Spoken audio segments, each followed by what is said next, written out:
Ang pagkatalo sa laban ng isang boxer ay ang isa sa mga pinakamapait na karanasan na kanyang mapagdadaanan. Subalit ito rin ang uhubog at magpapatibay sa pundasyon ng isang perpektong boksingero tungo sa pag-abot sa inaasam na tugatog ng tagumpay. At ang isang halimbawa na nga lang dyan ay ang isa sa mga pambato natin ngayon sa Super Featherweight Division na si Mark Magnifico Magsayo, na bagamat natalo ng dalawang sunod nitong nakaraan kontra sa kalabang si Ray Vargas ng Mexico, kung saan ang pinakamasaklap pa nito ay naagaw ang kanyang WBC Featherweight title.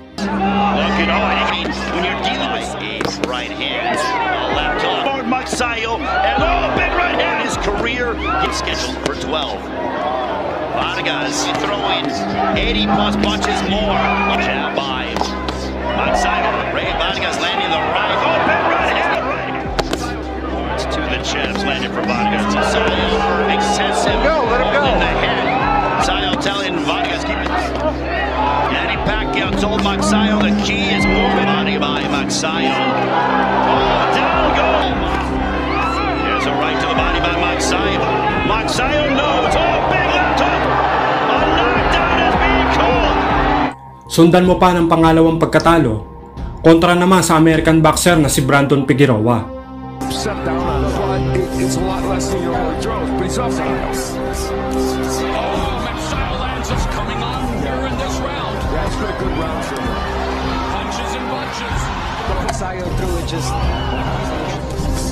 Whether to hold or not. Nice counter right in the eighth.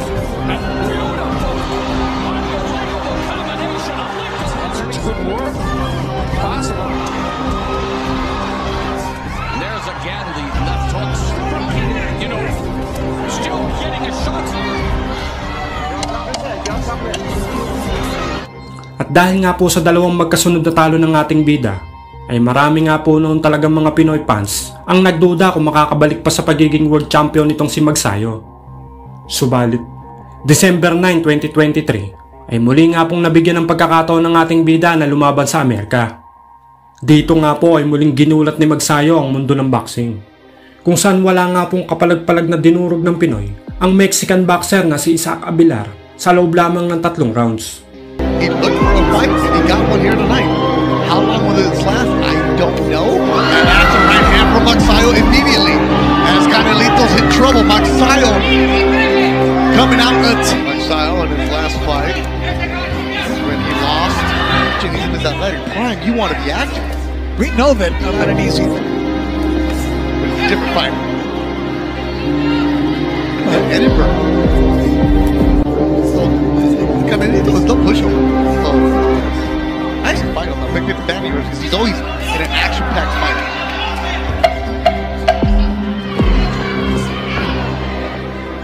Day of the weigh-in, and he knew he didn't have to make weight, you know.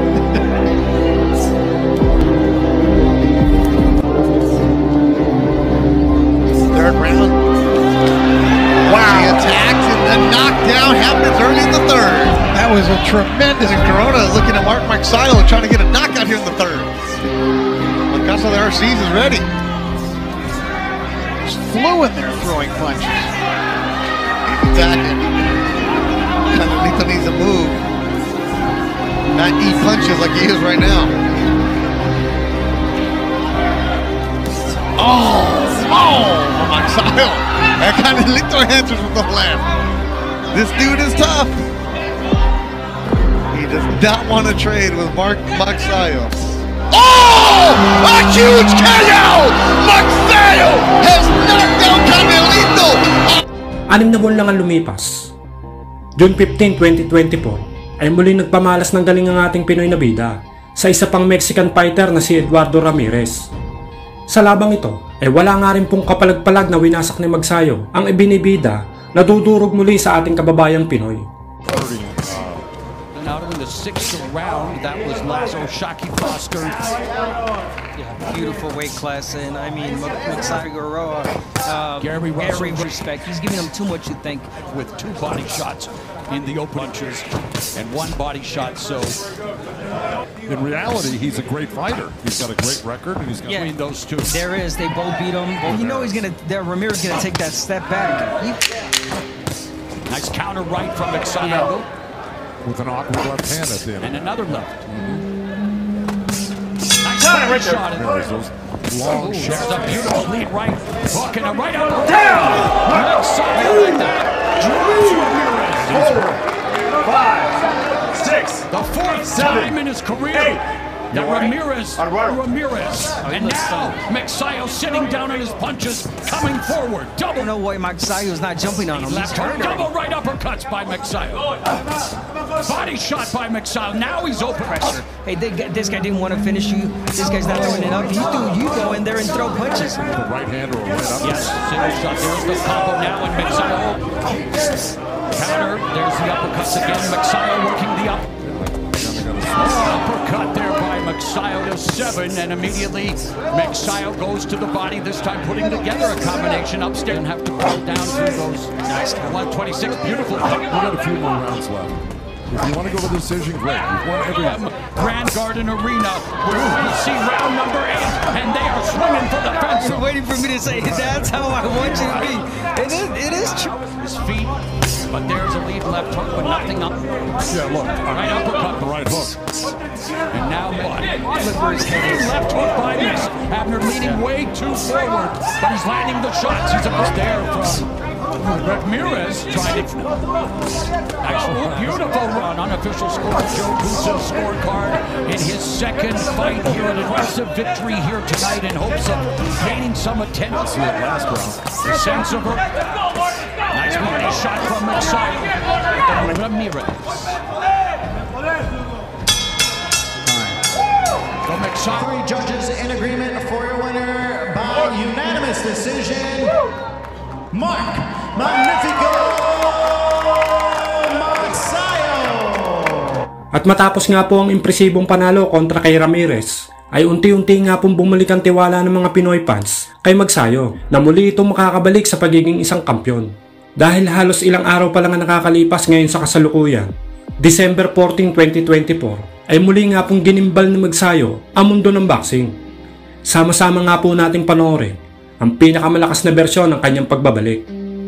Simulan natin sa round 1. He hasn't fought a 6-rounder since 2014, brother. But he said, hey, I want to stay busy. And you know what? When you're with Farm Nation, you're going to stay busy. And you're going to be evenly matched up. It's not going to be a cakewalk or someone takes you out to dinner. You're going to have to earn every round, earn every single punch. And, you know, he's matched up with a man. We saw that right at the beginning, right there. Mercado hit him with that left hand. So Magsayo's got to be ready. He's got to be alert. You know, as if to say, I want an early night, but I want to give everybody an opportunity to show my skills to the world once again.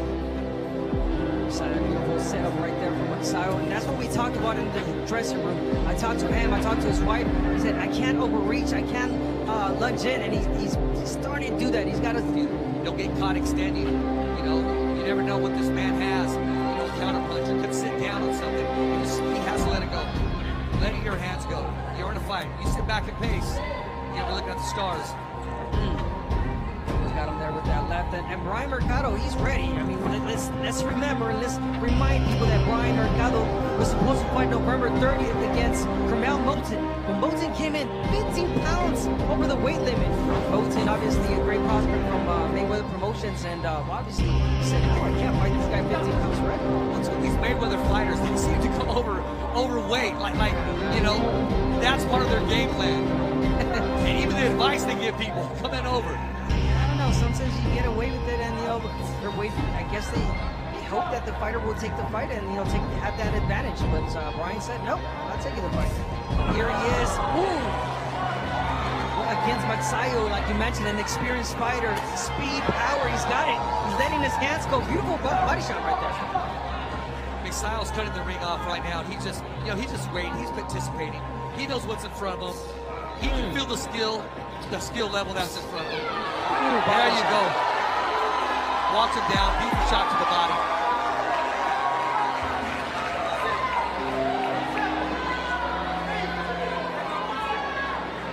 He dropped his mouthpiece out, some experience right there. A better move to catch some air, to gain, opportunity to recover a little bit. But Magsayo, he's experienced. He's gonna go for And I'm looking at the corner of Magsayo, and they seem to be upset about something. They're probably talking about the Melbies that he spent, but here he is again, Magsayo. Magsayo is a great finisher, but hey, the time is on Mercado's side. And obviously, he's faced the likes of Brandon Figueroa, Ray Vargas. Those are the only 2 defeats that he's got.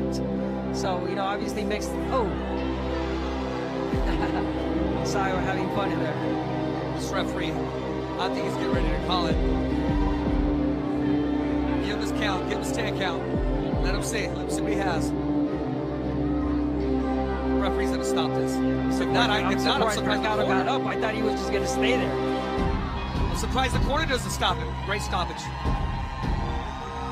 Oh, and a flip to entertain everybody. And that's what you wanted from Magsayo. He said, hey, I want a stay busy type of fight, and this was it against Brian Mercado. He did what he had to do. He had to get him out 1 or 2nd round, and he looked just great. All right, ladies and gentlemen, 28 seconds into round number 2. Your referee in charge, Gerard White, calls a halt to the bout for your winner by KO victory from Ventura, California, by way of Tagbilaran City, Bohol, Philippines, Mark Magnifico Magsayo! Matapos ang impresibong pagkapanalo ng ating kababayan at pambato na si Mark Magnifico Magsayo kontra nga sa Amerikanong si Pablo Cruz,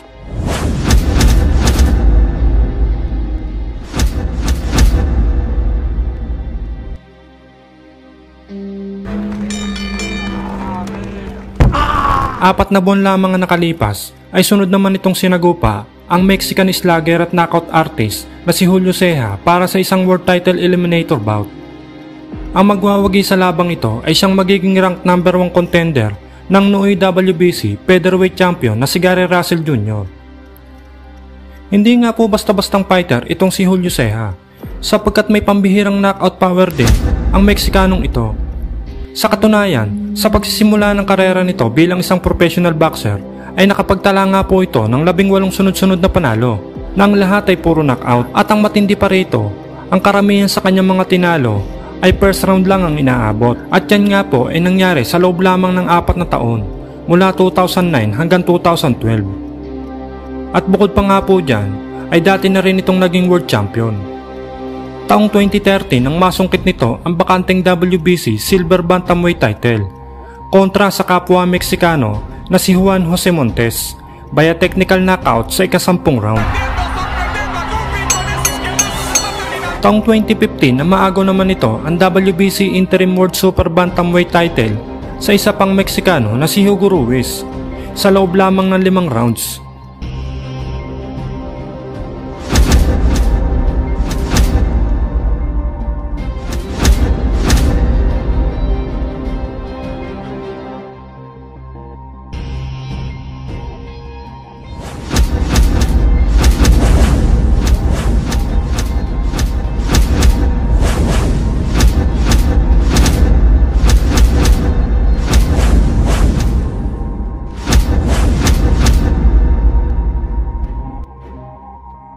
Kaya naman masasabi natin na isang napakadelikadong laban ito para kay Magsayo, dahil malakas at di hamak na mas malawak ang karanasan nito bilang isang professional boxer.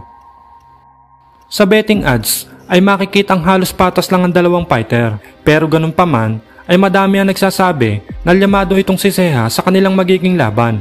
At malabo nga raw manalo ang ating pambato na si Magsayo. At ayon pa nga po sa isang kilalang betting site na thegamblingsite.com, na bagamat undefeated daw nga po itong si Magnifico Magsayo, ay wala pa raw itong nakakalaban na di-kalibring fighter. Kumpara nga naman dito kay Ceja na ilang beses nang napalaban sa mga world caliber opponent. Pero ganun pa man, marami ang mga boxing fans ang hindi sang-ayon dito. At ultimo nga ang ating pambato sa bantamweight division na si Janriel Cuadro Alas Casimero ay hindi pabor para sa Meksikano. Sapagkat para nga po sa hindi nakakaalam, bago pa man maganap ang laban ng dalawa ay naka-sparring na ni Cuadro Alas itong si Ceja, at di umano ay ginulpi niya raw ito. Ano yung tayo mo? Ha? Ano tayo mo yan? Knockout, 1,000. Kanino? Kay Magsayo. Kay Magsayo? Oh? $1,000? Ilan? Dalawa? Kaya ko yun eh. Bugbog ko yun sa sparring eh. Na-sparring mo yun? Oo. Yung si Has? Na-sparring mo yun? Bugbog ko yun. Oo. Kaya naman alam niya na kayang-kaya itong patulugin ni Magsayo sa kanilang magiging laban. Bago ang kanilang sagupaan ay may undefeated record ang ating bida na 22 wins, 15 knockouts at may 66.67% na knockout ratio. Samantalang ito namang si Julio Ceja ay may impresibong record na 34 wins, 28 knockouts, 4 natalo at 1 tabla at may napakataas na 88.68% knockout ratio. Ang kanilang laban ay naganap sa T-Mobile Arena, Las Vegas, Nevada, USA, kung saan ang main event dito ay ang sagupa ng ating pambansang kamao Manny Pacquiao at ng Cuban fighter na si Yordenis Ugas. Sa mismong laban, unang round pa lang ay naka-score na kaagad ng knockout itong si Magsayo matapos sumapol ang isang left hook sa mukha ng Meksikano.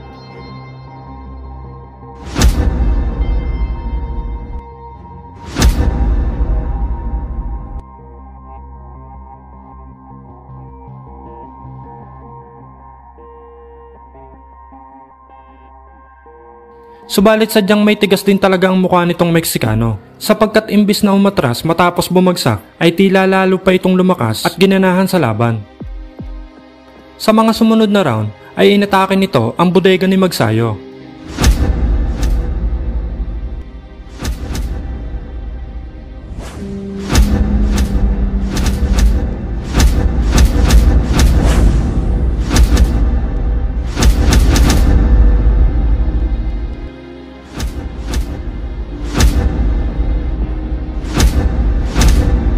Pagsapit ng round 5 ay dito na umepekto ang mga suntok na pinapakawalan ng Meksikano sa katawan nitong si Magsayo. At kung inyo nga pong papansinin, ay bahagyang bumagal itong si Magsayo dito, na agad namang sinamantala nitong si Ceja upang maipatama ang solidong lepok sa panganga ng ating bida na naging dahilan sa pagbagsak nito.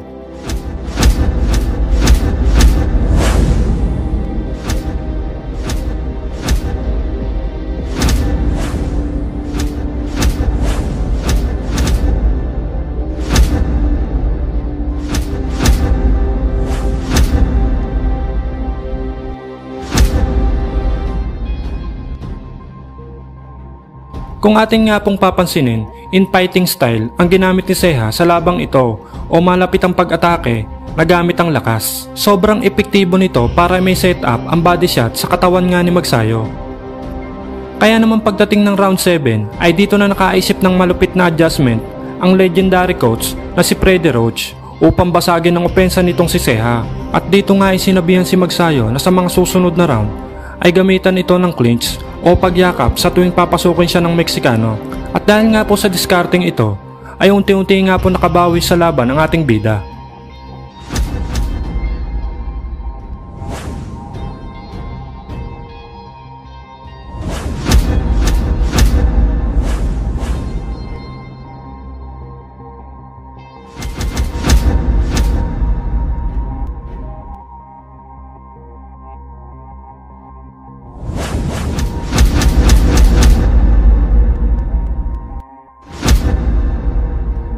At pagsapit nga po ng round 10, ay dito na tuluyang tinapos ng ating bida itong si Julio Ceja.